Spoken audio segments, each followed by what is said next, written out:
अब क्योंकि बीजेपी में आप आ गए हैं, कांग्रेस को मिस करते हैं कभी? देखिए, हमने लड़ाई लड़के हम पहुंचे हैं जहाँ हैं, बहुत संघर्ष करा है, कोई ऐसे नहीं हम आ पाए हैं। और एक महिला होने के नाते मुझे मालूम है किस तरह का संघर्ष एक महिला को करना पड़ता है। और चौधरी सुरिंदर सिंह जी के चले जाने के बाद वो संघर्ष का जो इतिहास है वो पूरा हरियाणा जानता है, उसको मेरे को बोलने की ज़रूरत नहीं। तो जब पार्टी के अंदर किसी भी तरह की सुनवाई जो है वो बंद हो जाती है, तो निश्चित तौर पे आप समझ सकते हैं कि वहाँ पर जो है स्पेस खत्म होने लगती है। और वो हाल जो है वो आज कांग्रेस पार्टी का पूरे हिंदुस्तान के अंदर हो रहा है। हरियाणा में तो खैर बद से बदतर हो गया, सारी जगह आप देख रहे हैं। वो यही कारण है कि जो ग्रास रूट वर्कर्स हैं उनकी सुनवाई नहीं है। आपको कब ये लगा कि अब तो कांग्रेस छोड़नी ही होगी, यहाँ एक पल नहीं रुका जा सकता? देखिए, ऐसा माहौल बना दिया उस समय, अपना जो है जहाँ इतने सालों से रहा हो वहाँ पे छोड़ना आसान नहीं होता। It's a very tough decision and a very emotional decision. और कई बार ऐसे होता है कि बिल्कुल ही जब वो कहते हैं ना, दीवार पे लगा दिया जाए और कोई रास्ता ही नहीं है, या तो खाई है या वो कहते हैं एनिलेशन है या फिर कुआं है, इस तरह की जब बात आ जाती है तब फिर आदमी को सोचना पड़ता है। और जब इतने सालों का संघर्ष जब करा हो तो या तो घर बैठ जाओ या फिर वो कुएं के अंदर कूद के ख़त्म हो जाओ या फिर लड़ाई लड़ो।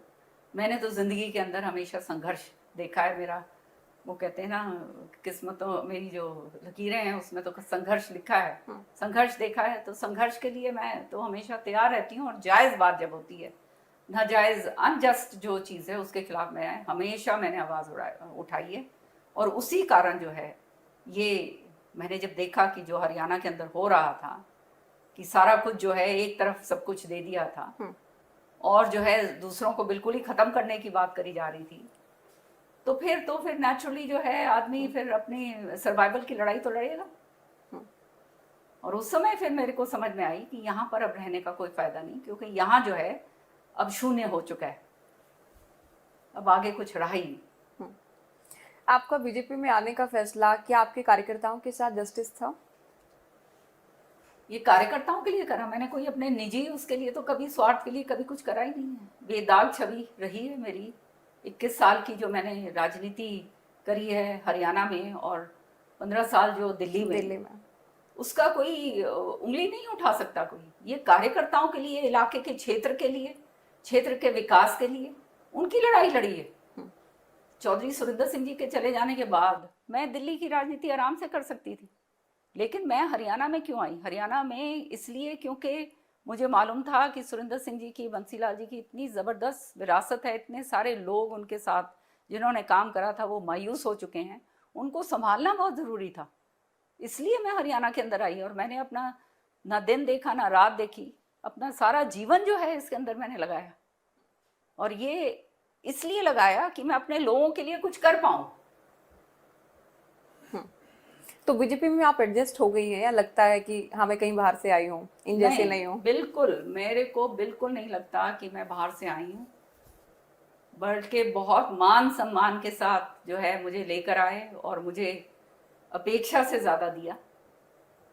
मेरा कोई इस तरह का मेरा वो नहीं है, I am not a very ambitious person. मैं काम करने के लिए आई हूँ। मैं अपना, मेरा हमेशा ये रहता है कि जीवन में भगवान ने जितना समय दिया है अपना कर्म करूँ, लोगों के लिए अगर मैं कुछ कर पाऊँ। सुरिंदर सिंह जी की जो अधूरी बातें थी, अधूरे सपने थे, बंसीलाल जी की जो विजन था, उसको अगर मैं आगे ले जा सकूँ किसी तरह से, तो वो मेरा सौभाग्य होगा। और लोगों ने भी मेरा बहुत साथ दिया, बहुत प्रेम दिया, बहुत मेरा साथ दिया। लोगों ने बार बार जो है, मेरे कार्यकर्ताओं ने मेरा साथ जो है डट के खड़े रहे, तो मैं उनको किस तरह से छोड़ सकती हूँ? मैं तो जीवन भर जो है अंतिम क्षण तक जो है मेरे लिए तो वो सब कुछ है। और मैं जो है जितना दे सकूं, जितना कर सकूं, उतना मैं अंतिम क्षण तक करूंगी। आपको राज्यसभा भेजा गया बाई इलेक्शन में, श्रुति को चुनाव लड़ाया गया विधायक का, कैबिनेट मंत्री बनाई गई, तो ये पहले ही ऐसी कमिटमेंट या चर्चा हो गई थी कि हाँ मैं बीजेपी में शामिल होंगी लेकिन इन शर्तों पर? आप अपनी शर्तों पर बीजेपी में शामिल हुई या बीजेपी की शर्तों पर? नहीं नहीं, कोई शर्तें की बात नहीं थी। माननीय हमारे जो उस समय मुख्यमंत्री थे मनोहर लाल जी, उनके साथ जो है मैंने उनका काम करने का ढंग देखा जब वो मुख्यमंत्री थे।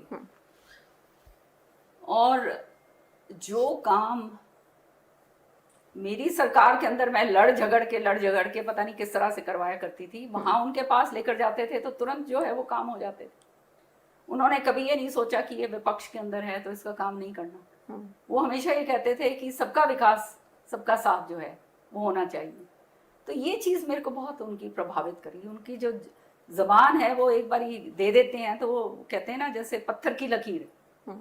सो इस तरह की बात हमने अपने घर में देखी थी। चौधरी बंसीलाल जी के अंदर ये बात थी और मैंने मनोहर लाल जी के अंदर ये बात देखी। तो इसलिए जो है मुझे जो है वो उनके प्रति जो है ये लगा कि जो है यहाँ मैं काम करूँगी तो ये काम जो है मेरा उसका जो है I will be you know recognise for that work. और उन्होंने रिकग्नाइज करा, मुझे बीजेपी ने रिकग्नाइज करा। मैंने कोई ये श्रुति के लिए कोई ये थोड़ा मांगा था कि आप श्रुति को मंत्री बनाइए। श्रुति को मंत्री बनाया, इतने अच्छे विभाग उसको दिए।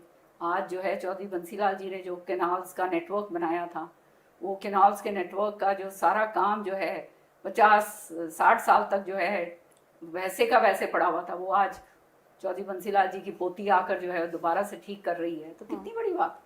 क्या बीजेपी में मनोहर लाल आपके गॉडफादर माने जाएं? ये जो चीज़ जो है ना महिलाओं के लिए प्रति ये कहा जाता है कि गॉडफादर, ये गॉडफादर, वो आई डोंट बिलीव इन गॉडफादर्स।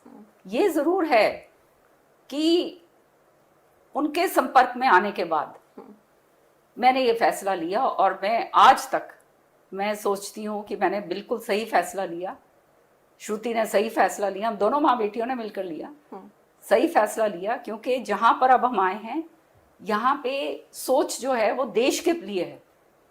हम देखो मैं एक फौजी परिवार की बेटी हूँ और हमारे को हमेशा से परिवार के अंदर मेरे पिताजी ने मेरे जो ग्रैंडफादर थे वो फर्स्ट वर्ल्ड वॉर के अंदर गए थे, वहाँ पे सम्मानित हुए थे। मेरे फादर जो हैं वो वॉर वेटरन थे, 71 वॉर के अंदर वुंडेड हुए। सारा कुछ तो हमने घर में ये देखा हमेशा से, बहुत ही पेट्रियाटिक ढंग से जो है हमारे को हमारा पालन पोषण हुआ देश के प्रति। ईमानदारी, काम, इस तरह से जो है हमारे को बड़ा करा गया। सो ये जो काम है मैंने ये देखा यहाँ पर बीजेपी में आके कि ये समर्पित हैं। देखो हर तरीके के लोग हर जगह होते हैं, पर मोस्टली जो इनका जो टॉप लीडरशिप है और जो है, they are totally dedicated people to the nation and देश के प्रति काम जो है समर्पित हैं, कर रहे हैं और कुछ नहीं। और आज हमारे को देखने को मिल रहा है कि माननीय प्रधानमंत्री जी जो हैं, मैं कहती हूँ ये हमारा सौभाग्य है कि ये प्रधानमंत्री हैं कि आज ऐसे समय पर जियो पॉलिटिकल सिचुएशन इतना पूरी तरह से गड़बड़ा चुकी है, पूरा चेंज हो रहा है, पूरा चेंज हो चुका है और पुरानी जो हैं वो सारे कहते हैं खत्म हो चुकी हैं। उस समय पर हमारे देश को इस तरह से डिप्लोमेटिकली जो है संभाल कर आगे लेकर जाना, ये केवल यही व्यक्ति कर सकते थे और कोई नहीं, किसी के अंदर दम नहीं है। यहाँ तो करो ना करो, आपने देखा जिस तरह से ऑपरेशन सिंदूर के अंदर किस तरह से मुंह तोड़ जवाब जो है पाकिस्तान को दिया गया। मैं उस समय कांग्रेस में थी जब ये 9/11 का जो हुआ था, मुंबई में अटैक हुआ था, और बड़ा मुझे याद है मेरे पिताजी मेरे को उस समय उन्होंने कहा था कि ये क्या है तुम्हारी पार्टी, जवाब नहीं दे रही। खून खोलता था कि अरे इनके मारो, इनको, मेरे को बोलनी नहीं चाहिए वो जबान जो मेरे फादर ने उस समय कही कि ठोको इनको जाके, लेकिन नहीं हुआ कुछ भी, क्योंकि जो है वो लिल तरीके का जो है हमेशा से इनका रवैया रहा है। आज जो है सशक्त नेतृत्व है और वो काम करना जानता है और जवाब देना जानता है। सीएल पे रहते हो, आपने खूब सरकार को घेरा और अब उसी पार्टी में आप हैं, उसकी तारीफ भी आप करते हैं, तो आपको ये नहीं लगता कि लोगों के जहन में ये होगा कि आप अपने फायदे के लिए इतना बदल गई हैं या आपके विचार इतने बदल गए हैं? फायदे की बात नहीं है। देखिए मैं जिस पद पे हूँ उस पद को मेरे को ईमानदारी के साथ निभाना है, मैं इस बात को जानती हूँ और मेरा और कोई लक्ष्य नहीं है। मुझे जब एक ऐसा पद पे नवाजा है पूरा हरियाणा की तरफ से, तो मुझे उसका जो है दायित्व निभाना है। और हरियाणा की लोगों की जो आवाज़ मेरे पास आया करती थी उसको मैं बोलती थी ईमानदारी के साथ। जो आप देख रहे हैं, जो आज के हैं जो भी नेता हैं, वो नहीं करते, कॉम्प्रोमाइज़ की राजनीति करते हैं। उस समय मैं कई बार बहुत अलग थलग पड़ जाती थी, क्योंकि मैं देखती थी वो तो कॉम्प्रोमाइज़ करके चलते थे, हर तरीके हर चीज़ में कॉम्प्रोमाइज़ होता था। तो हमारे जैसे लोगों ने तो सीधा लड़ना देखा है, नीचे से हाथ मिलाकर, इधर से कहते कुछ और इधर से कुछ और, ये हमने नहीं सीखा है। हमारे को तो एक चीज़ सिखाई है कि ईमानदारी के साथ लोगों का काम करो, और अगर लोगों, ये कलम की ताकत भगवान ने दी है और लोगों ने दी है, तो ईमानदारी के साथ उसको निभाओ। आप ये कहते हैं कि आप जब कांग्रेस में थे तो कांग्रेस की ही थी और बीजेपी में तो बीजेपी की थी। बिल्कुल बिल्कुल। लेकिन जब आप शामिल हुई तो मनोहर लाल जी की ओर से कहा गया कि आपकी आत्मा तो बीजेपी के साथ पहले से थी, तो आप बीजेपी की स्लीपर सेल तो नहीं थी कांग्रेस में? बिल्कुल भी। मैं, आप देखिए निकाल के सारी की सारी मेरी जो है, कल ही लतिका शर्मा जी हमारी वो एमएलए थी मेरे साथ, और वो हमारी ये जो है